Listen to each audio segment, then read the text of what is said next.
আমি কি দিয়ে বুঝাই? এই শান্তি পাওয়ার একটি পথ। পৃথিবীতে যেখানে যারা মানুষের মতামতকে উপেক্ষা করে কোরআন এবং সহিহ হাদিস মেনে চলতে চায় তারাই আহলে হাদিস। পৃথিবীতে যেখানে যারা মানুষের মতামতকে উপেক্ষা করে কোরআন এবং সহিহ হাদিস মেনে চলতে চায় তারাই আহলে হাদিস। পৃথিবীতে যেখানে যারা মানুষের মতামতকে উপেক্ষা করে কোরআন এবং সহিহ হাদিস মেনে চলতে চায় তারাই আহলে হাদিস।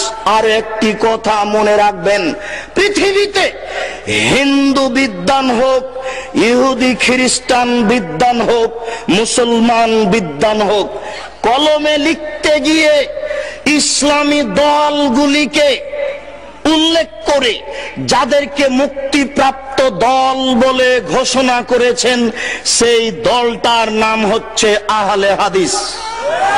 বিশ্বাস করুন, বিশ্বাস করুন, আমার এই ভাঙাচুরা বিদ্যায়, আমার এই টুটা ফাটা বিদ্যায় আমার জানা নাই পৃথিবীর কোন হিন্দু বিদ্বান, পৃথিবীর কোন খ্রিস্টান বিদ্বান, পৃথিবীর কোন ইহুদি বিদ্বান, পৃথিবীর কোন মুসলমান বিদ্বান, লাখো ইসলামী দল আছে, আহলে হাদিস ব্যতীত আর কোন দলকে মুক্তিপ্রাপ্ত দল বলে কলমে ধরেছে এটা আমার জানা নেই।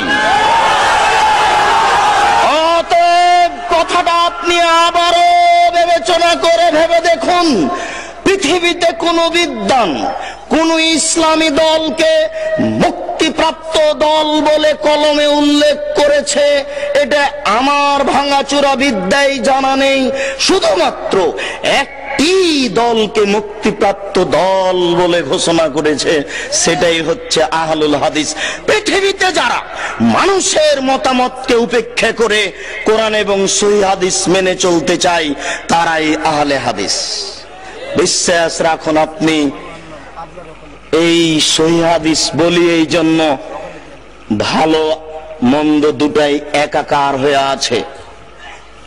সৌদি আরব থেকে ইসলাম বের হয়ে ইরাকে ঢুকেছে, ইরাক থেকে বের হয়ে ইরানে গেছে, ইরান থেকে বের হয়ে পাক ভারতে এসেছে। আস্তে আস্তে ইসলাম উল্টে গেছে। উল্টে যাওয়া ইসলাম, উল্টে যাওয়া মানুষের হাতে থেকেছে 750 বছর। ওরা চলে গেলে যাদের হাতে থেকেছে তাদের নাম ইংরেজ। ওদের দালাল ছিল শিয়া, ওদের দালাল ছিল কাদিয়ানি, ওদের দালাল ছিল অমুসলিম, আরো কিছু লোক দালাল ছিল, তাই এখন আর বলছি না। ওরাই তাদের বলেছিল যে আপনাদের জানি শত্রু ওরা যারা বুকে হাত বাঁধে, আপনাদের জানি শত্রু ওরা যারা জোরে আমিন বলে।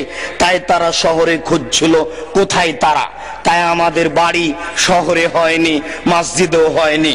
শহর ছেড়ে পালিয়ে গিয়ে ওই বাগমারায় আশ্রয় নিয়েছি। বাগমারায় গাড়ি তো যায় না, যায় না, গরুর গাড়িও যায় না, গরুর গাড়ি তো যায় না, পায়ে হেঁটেও যাওয়া যায় না। ইংরেজ যেন আমাকে খুঁজে না পাই, আমি ওখানে গিয়ে আশ্রয় নিয়েছি। মনে রাখবেন, আমি মুনাফিকি করতে রাজি নই। আপনার এই কাজ দেখলে আমার খুব কষ্ট হয়। ওই মিথ্যুক আপনার বুকের ওপরে মিথ্যা তাফসীর করে যায়, সে আপনার কাছে আশ্রয় পায়।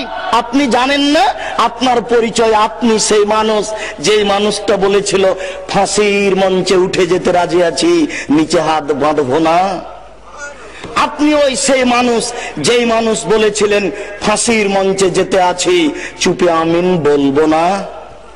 সেই মানুষ আজকে পরিবর্তন হয়ে গেলেন, ওটাও ভালো হয়ে গেল। এটা